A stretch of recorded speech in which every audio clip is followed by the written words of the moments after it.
Olá, pessoal! Olá, gente! Voltamos com mais um vídeo no canal Voltamos. Kids. Demoramos, mas voltamos, né? Tivemos alguns contratempos, muitas viagens, muitas coisas acontecendo, mas a gente falou, não podemos deixar de gravar, vamos voltar aos nossos vídeos. Hoje a gente até tentou fazer de dia, mas não deu. Mas agora a gente vai conseguir, né? Agora vai dar tudo certo. Será que a gente vai conseguir fazer 3? Não sei, vamos ver, né? Então, hoje é a 6ª aula do nosso ID Kids e vamos correr atrás do tempo perdido lendo logo o versículo da semana. Que vai ser o que vou ler hoje. Versículo a ser memorizado. Memorizado. Falei memorizado antes. Sabemos que Deus age em todas as coisas para o bem daqueles que o amam, dos que foram chamados de acordo com o seu propósito. Romanos 8:28. Então o versículo da semana é: sabemos que Deus age em todas as coisas para o bem daqueles que o amam, dos que foram chamados de acordo com o seu propósito. Romanos 8:28. E o tema de hoje é tudo bom. Estou tendo um dia ruim. Todo mundo diz isso de vez em quando, não é? Porque a gente viu a madeira aqui agora. Você tá vendo? Olha, imagina. Então, um dia ruim pode ser um pouco ruim, como uma picada de abelha. Você já foi picada de abelha? Eu já. É ruim, não é? Eu não. Ou um dia muito ruim, como, por exemplo, cair da cama e ficar com um galo na cabeça. Eu já só toquei numa abelha. Eu tava na aula da educação física e aí eu fui pegar minha garrafa e tinha uma abelha. Mas ela não te mordeu, então não foi tão ruim, não é? Então. E aí, se acontecer uma coisa muito ruim, assim, como, de repente, eu perdi todas as minhas coisas. Perder uma coisa, ou chegar muito atrasado no lugar. Quebrou ou bater com o carro, imagina, coisas ruins, ou ficar doente. Mas aí você pode se perguntar, se Deus pode consertar qualquer coisa, então por que coisas ruins acontecem, não é verdade? As pessoas sempre se perguntam isso, não é? Mas a verdade é que só o Criador sabe a resposta. O versículo dessa semana que nós lemos, em Romanos 8:28, diz: sabemos que Deus age em todas as coisas para o bem daqueles que o amam, dos que foram chamados de acordo com o seu propósito. O que isso significa? Que o Senhor pode pegar uma grande bagunça, com tudo aos pedaços, reunir todas as peças e fazer delas algo novo. Talvez ele não junte as peças da maneira que você espera, mas no fim, tudo será para o bem. Tipo um quebra-cabeça. Tudo que Deus faz é bom. Que a gente tá montando agora. Isso, tipo um quebra-cabeça. Às vezes, não agora, mas a gente tá... Às vezes você vê uma pecinha e você fala, caramba, o que eu vou fazer com essa pecinha? Tá tudo bagunçado. E Deus que tá lá, Deus é eterno, tá lá do topo vendo tudo dos céus, ele sabe exatamente onde cada peça vai entrar, não é? E aí, às vezes, o que parece estar muito bagunçado, muito fora de ordem, Deus tem o lugar para todas as coisas. E aí a gente vai contar a história de hoje. O pai de Júlio arrumou um emprego novo em outro estado e a família teria de se mudar para outro lado do país. Mudar, entretanto, era a última coisa que o Júlio queria. A ideia de deixar os amigos, a casa e a escola fez Júlio chorar. Eu não entendo, Deus, ele orou. Você sabe que eu não quero me mudar daqui, mas acho que é o que o Senhor quer. Então, por favor, faça tudo dar certo e me ajude a não ficar preocupado nem triste. Essa foi a oração de Júlio. Ao invés de ele reclamar, ele pediu para Deus ajudar ele a entender e não ficar triste. Você reparou que Júlio não reclamou nem fugiu de Deus? Ao contrário, ele confiou que o Senhor transformaria aquele problema em algo bom. E foi exatamente isso que aconteceu. Em poucos meses, Júlio já estava ambientado na nova casa e na nova escola, fazendo novos amigos. Você sempre pode confiar em Deus para desembaraçar uma situação confusa. E enquanto o Senhor estiver trabalhando, a Bíblia vai ajudar. A Escritura vai lhe dar esperança quando seu mundo estiver de cabeça para baixo. Também ajuda a tranquilizar os sentimentos ruins. Se você estiver preocupado com algo novo ou com qualquer outra coisa, sabe que Deus está com você. E a Bíblia também está.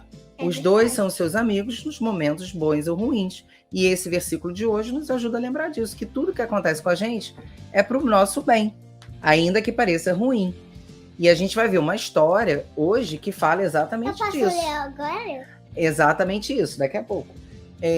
A história de José. a história de José. Aconteceu uma coisa muito ruim na vida de José, mas Quem Deus sabe, tinha um bota nos plano. comentários. Deus tinha um plano e transformou aquilo que parecia muito ruim em algo bom no final. E a gente vai ler essa história. Mas antes disso, vamos conversar. Para você, qual é a situação mais confusa de todas? O que você pode imaginar assim que aconteça? Muito ruim. Ai, que confusão. Deus me ajuda. Quando alguém estiver se afogando na piscina ou se machucar. Micaela. Ou alguém estiver, tipo, sendo roubado. É uma confusão. E para você, uma situação assim que você acha muito confusa e tem que pedir ajuda de Deus? Quando você se machuca, quando alguém fica doente, quando Verdade. alguém morre, como a tia Jaqueline, que a gente não gostou quando ela morreu. É, nós Mas ficamos a gente muito tristes, agradeceu a né? Deus porque ela descansou. Isso. Pelo menos ela ainda tá descansando. E agora? Você vai ler. Agora chegou sua vez. Vamos lá, leitura. É aqui. Aqui. O que o ajuda a se sentir melhor Quando? quando você tem um dia ruim.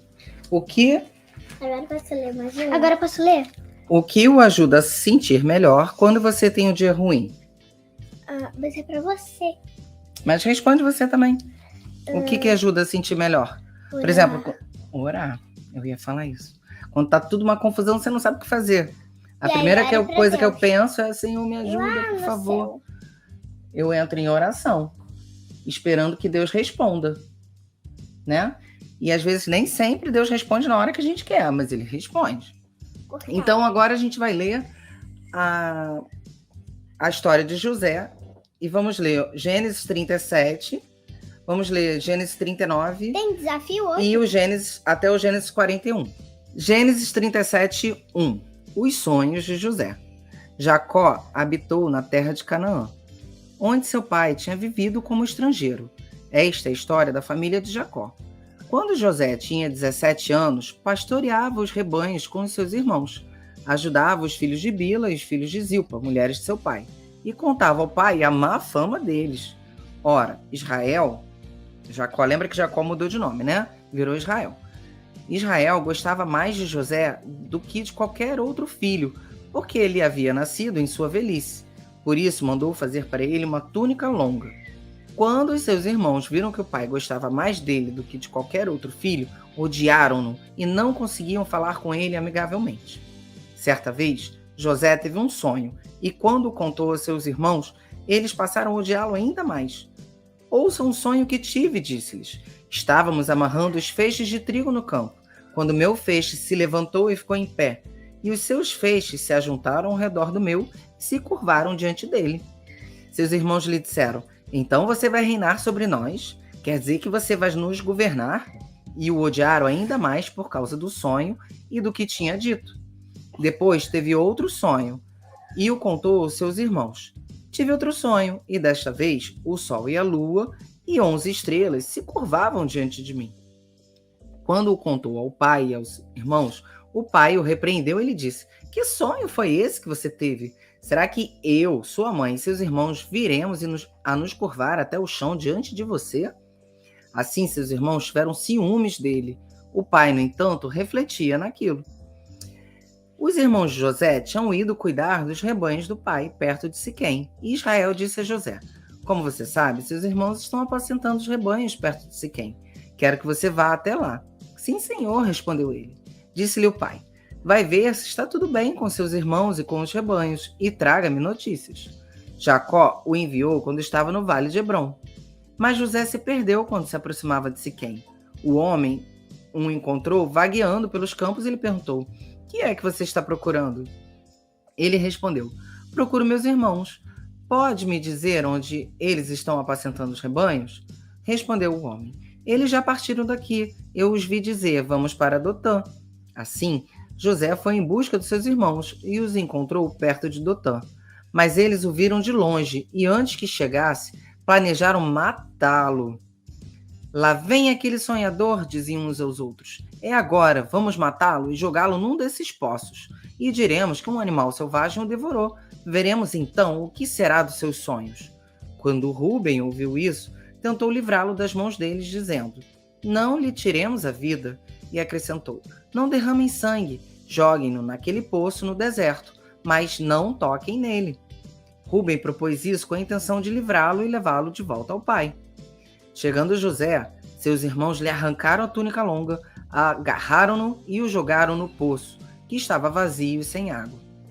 Ao se assentarem para comer, viram ao longe uma caravana de ismaelitas que vinha de Gileade.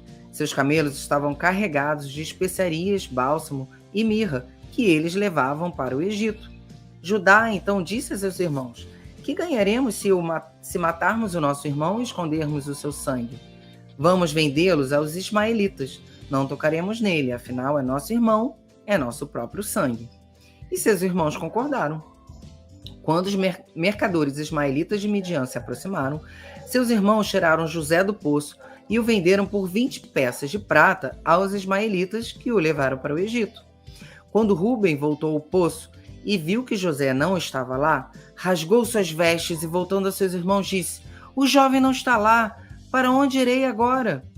Então, eles mataram um bode. Rúben? Foi o Rúben, lembra? Que era quem queria salvar ele.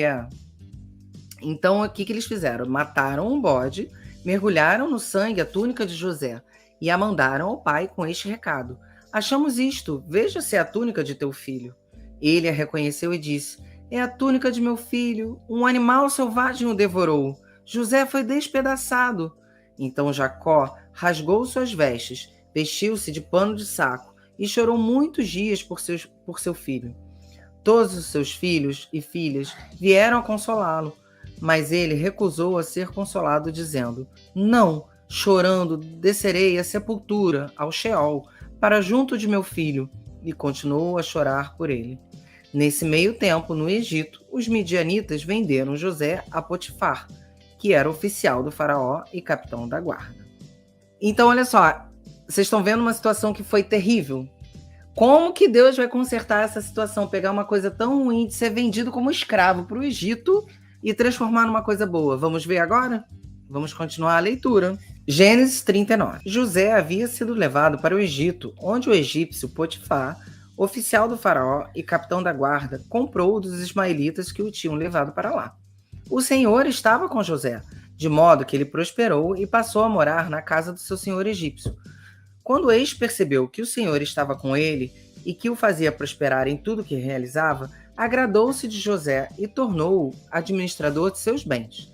Potifar deixou a seu cuidado a casa e lhe confiou tudo o que possuía. Desde que o deixou cuidando de sua casa e de todos os seus bens, o Senhor abençoou a casa do egípcio por causa de José. A bênção do Senhor estava sobre tudo o que Potifar possuía, tanto em casa como no campo. Assim, deixou ele aos cuidados de José tudo o que tinha e não se preocupava com coisa alguma, exceto com sua própria comida. José era atraente e de boa aparência. Depois de certo tempo, a mulher de seu senhor começou a cobiçá-lo e o convidou: Venha, deite-se comigo. Mas ele se recusou e lhe disse: Meu senhor não se preocupa com coisa alguma de sua casa, e tudo o que tem deixou aos meus cuidados. Ninguém desta casa está acima de mim. Ele nada me negou, a não ser a senhora, porque é mulher dele. Como poderia eu, então, cometer algo tão perverso e pecar contra Deus? Assim, embora ela insistisse com José dia após dia, ele se recusava a deitar-se com ela e evitava ficar perto dela. Um dia ele entrou na casa para fazer suas tarefas e nenhum dos empregados ali se encontrava. Ela o agarrou pelo manto e voltou a convidá-lo. Vamos, deite-se comigo. Mas ele fugiu da casa, deixando o manto na mão dela. Quando ela viu que, ao fugir, ele tinha deixado o manto em sua mão, chamou os empregados e lhes disse: Vejam, este hebreu nos foi trazido para nos insultar. Ele entrou aqui e tentou abusar de mim, mas eu gritei. Quando me ouviu gritar por socorro, largou seu manto ao meu lado e fugiu da casa. Ela conservou... Mentirosa. Ela conservou o manto consigo até que o senhor de José chegasse à casa. Então repetiu-lhe a história. Aquele escravo hebreu que você nos trouxe aproximou-se de mim para me insultar. Mas quando gritei por socorro, ele largou sua mão do meu lado e fugiu. Quando o senhor ouviu o que a sua mulher lhe disse, foi assim que seu escravo me tratou. Ficou indignado. Mandou buscar José e lançou-o na prisão, em que eram postos os prisioneiros do rei. E era mentira dela, coitadinha do José. Coitadinha. Ele era o obediente. Então, olha só, ele já foi vendido como escravo, agora ele foi parar na cadeia de novo. Olha quanta coisa ruim que está acontecendo com José. Mas vamos ver como que Deus está no controle disso tudo e vai consertar toda essa bagunça. José ficou na prisão, mas o Senhor estava com ele e o tratou com bondade, concedendo-lhe a simpatia do carcereiro. Por isso, o carcereiro encarregou José de todos os que estavam na prisão. Que eles... Carcereiro é quem toma conta da prisão. Tá. Entendeu? Toma conta do cárcere, que é a prisão, mesma coisa. Por isso, o carcereiro encarregou José de todos os que estavam na prisão, e ele se tornou responsável por tudo que lá sucedia. O carcereiro não se preocupava com nada do que estava a cargo de José, porque o Senhor estava com José e lhe concedia bom êxito em tudo que realizava. Gênesis 40. José interpreta os sonhos de 2 prisioneiros. Algum tempo depois, o copeiro e o padeiro do rei do Egito fizeram uma ofensa ao seu senhor, o rei do Egito.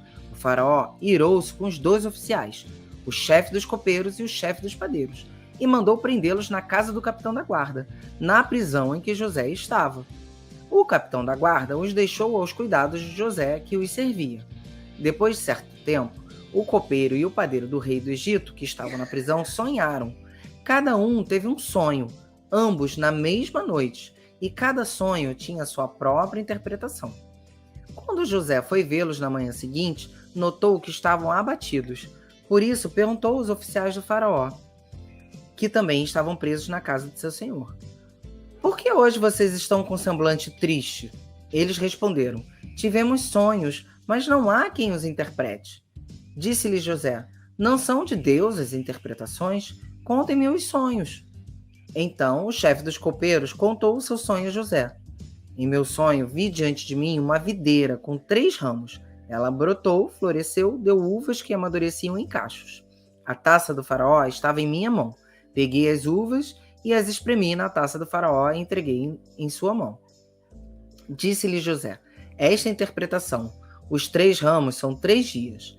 Dentro de 3 dias o faraó vai exaltá-lo e restaurá-lo à sua posição.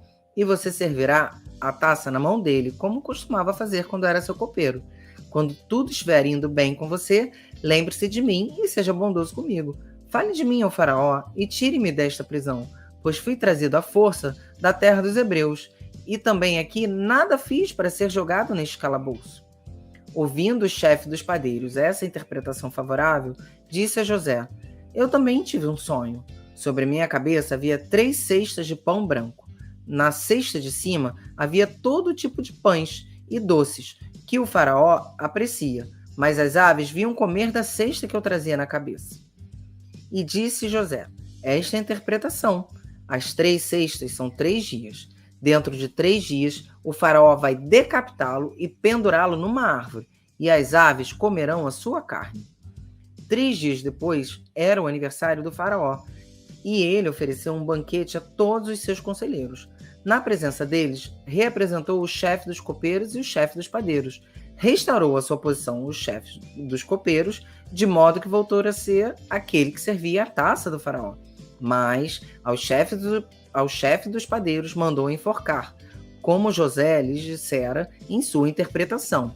O chefe dos copeiros, porém, não se lembrou de José. Ao contrário, esqueceu-se dele.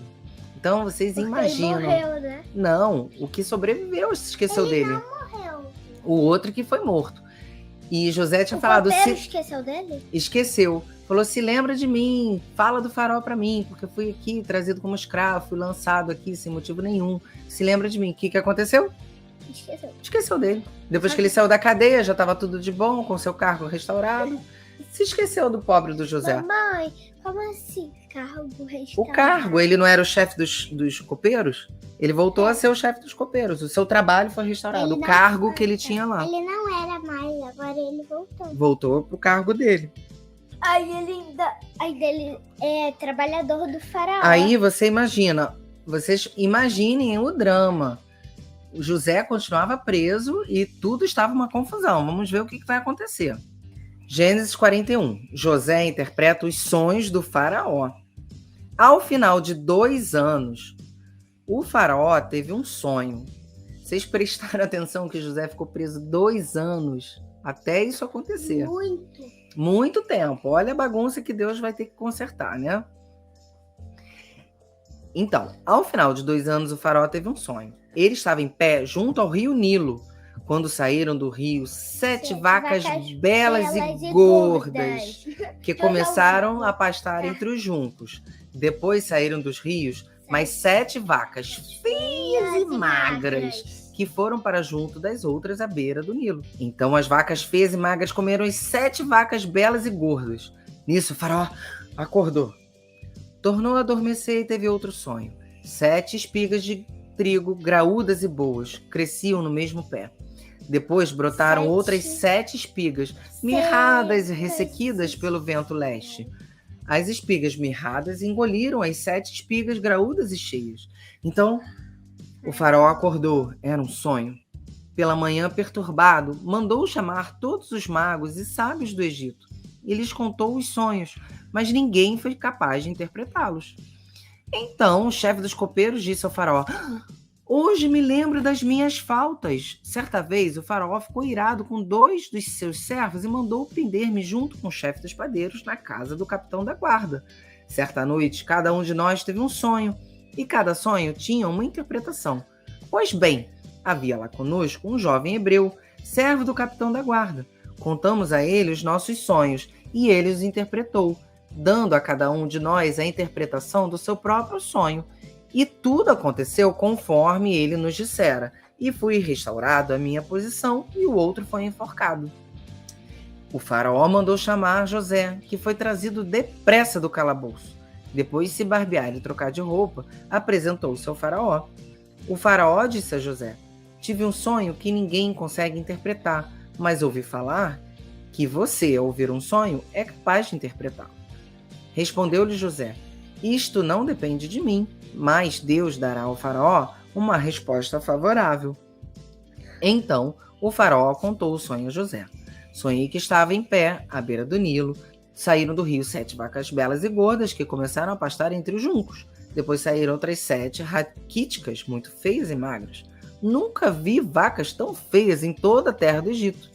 As vacas magras e feias comeram as 7 vacas gordas, que tinham aparecido primeiro. Mesmo depois de havê-las comido, não parecia que eu tivessem feito, pois continuavam tão magras quanto antes. Então acordei.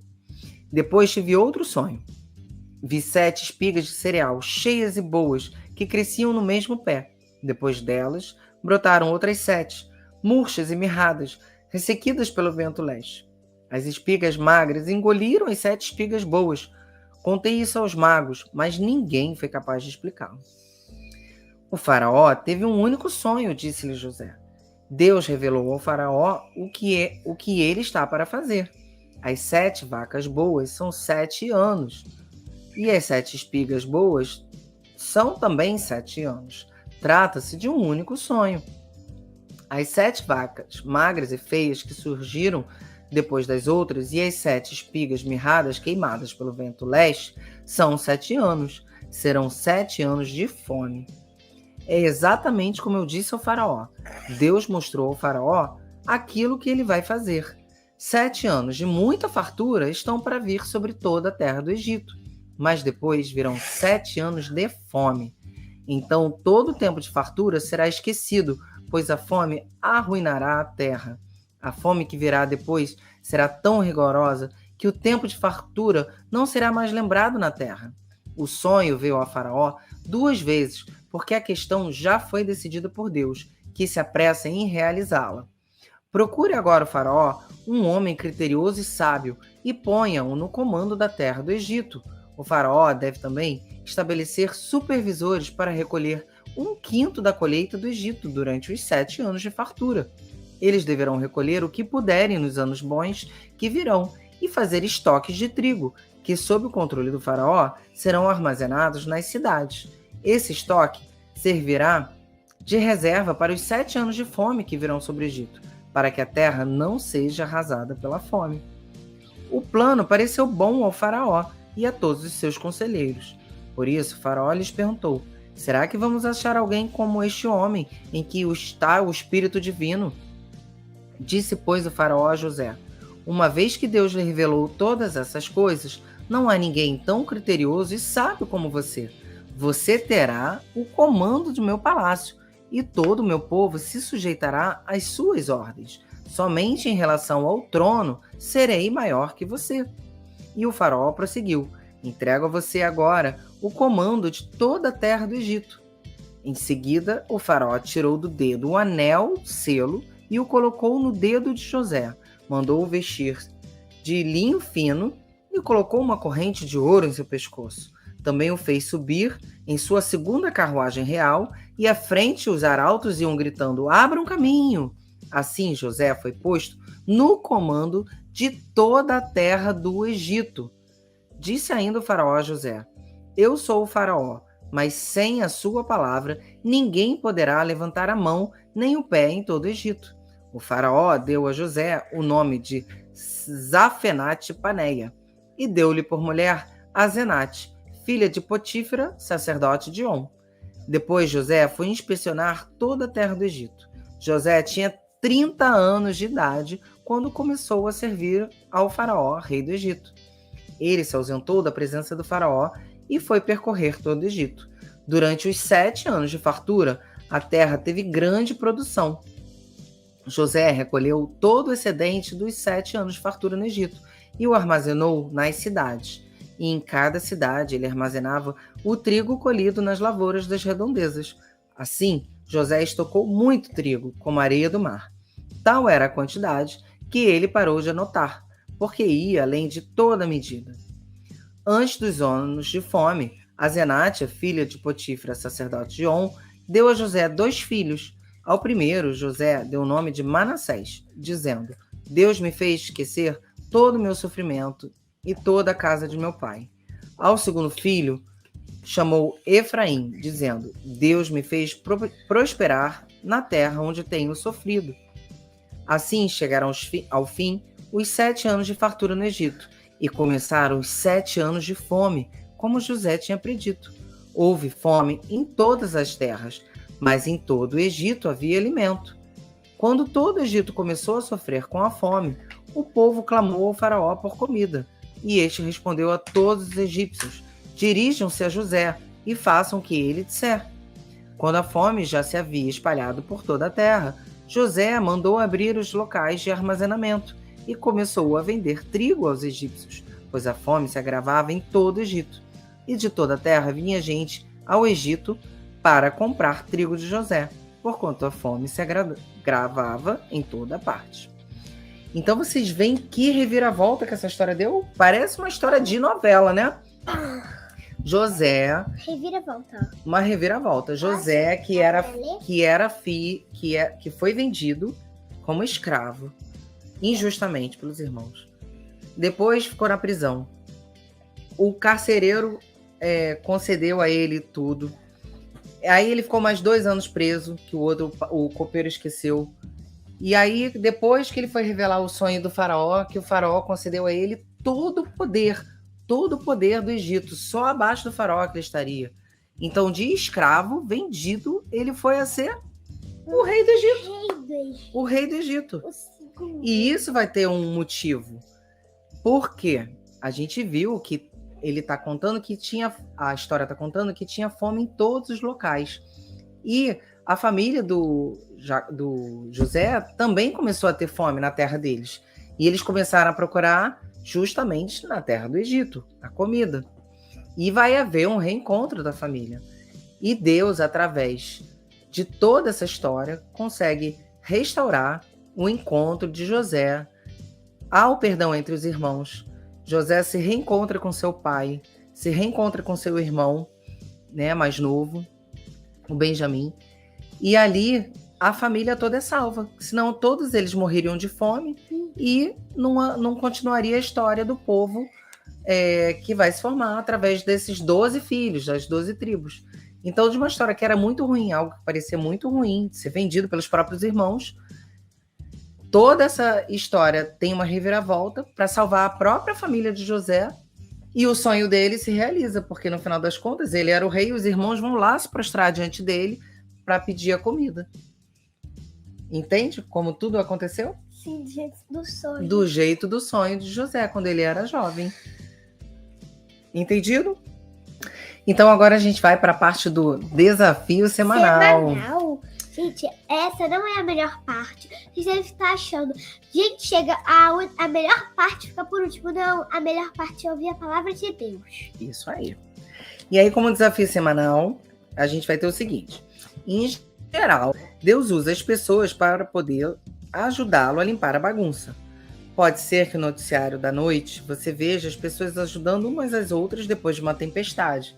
Por exemplo, quando tem muita chuva, as pessoas se mobilizam para recolher alimentos, cobertores, às vezes as casas que são destruídas, as pessoas fazem doações. Ou talvez você leia sobre pessoas angariando roupa para os moradores de rua, comida para eles, para as pessoas que têm necessidade. E aí, tanto no seu bairro quanto no mundo todo, o Senhor usa o quê? Pessoas, né? Para ajudá-lo a transformar as coisas ruins em coisas boas, em algo bom. Então, nessa semana, veja se consegue pensar em 5 maneiras de sua família ajudar pessoas que precisam. Depois, ponha uma de suas ideias em prática. Então, você consegue imaginar uma maneira de transformar algo ruim em uma coisa boa? As pessoas assim que estão sem casa, a gente pode doar para elas conseguirem dinheiro para comprar uma casa nova, para conseguir ter comida, doar comida. E em vez de desperdiçar, ai, não quero, não gosto. Em vez disso, você pode dar as coisas que você não precisa para as pessoas que precisam. Muito bem. E você? Você pode sugerir uma coisa para ajudar? Chica, você não tá nem aparecendo, só tá o topo do seu arco. Assim, Oi? Que tem que ajudar as pessoas, tem que ajudar elas a ter casa, tem que ajudar elas a ter comida, tem que doar um monte de comida para ajudar outras pessoas. Se uma pessoa ser rica, outra ser pobre, você dá metade do dinheiro para ela, senão ela não consegue comprar casa. Mas você tá pensando só em casa, só existe essa maneira de ajudar? Não, existe dinheiro, dando comida, dando brinquedo. Quer ver uma maneira que você pode ajudar as pessoas? Você pode ir num asilo, fazer uma tarde de oração com os velhinhos, ler a palavra de Deus para eles. Vocês podem ir num orfanato, em pessoas que não têm família, ou que ninguém vai visitar. Você pode fazer... Eles moram sozinhos, não têm filho. Você pode fazer um mutirão de limpeza numa praça, para transformar aquele ambiente mais agradável, né? Tem várias coisas que você pode fazer, e sempre usando a palavra de Deus, para trazer esperança para as pessoas. É verdade. Não é? Tudo do que eu falei tá certo? Tá certo. Também. Então, aprendemos que Deus é bom o tempo todo e tudo que ele faz é bom. Muito bom. Mesmo que pareça uma grande bagunça, se você está vivendo no meio de uma grande bagunça, uma confusão, a gente ainda tá você aguarda, confia, espera, porque todas as coisas contribuem para o bem daqueles que amam o Senhor e que foram chamados segundo o seu propósito. É o versículo que a gente aprendeu hoje. Então, ainda que pareça algo muito ruim acontecendo, aguarde, confie, busque a Deus, busque as respostas de Deus, e que no final, por mais que você não entenda, Deus está usando isso para o seu bem, é o seu favor. Combinado? Sim. Quem gostaria de orar? Tá bom, deixa ela orar. Então, se estica bonito, se estica bonito, se estica bonito. Quer ficar em pé? Fica em pé para você aparecer. Olha a camisa, o meu amigo que me deu. Levi. Senhor Vamos, Deus, fecha o obrigada por esse dia assim. Obrigada por essa luz que a gente está tendo agora. Obrigada por tudo, Senhor. Em nome de Jesus, amém. Amém. Amém. Até o próximo vídeo. Tchau!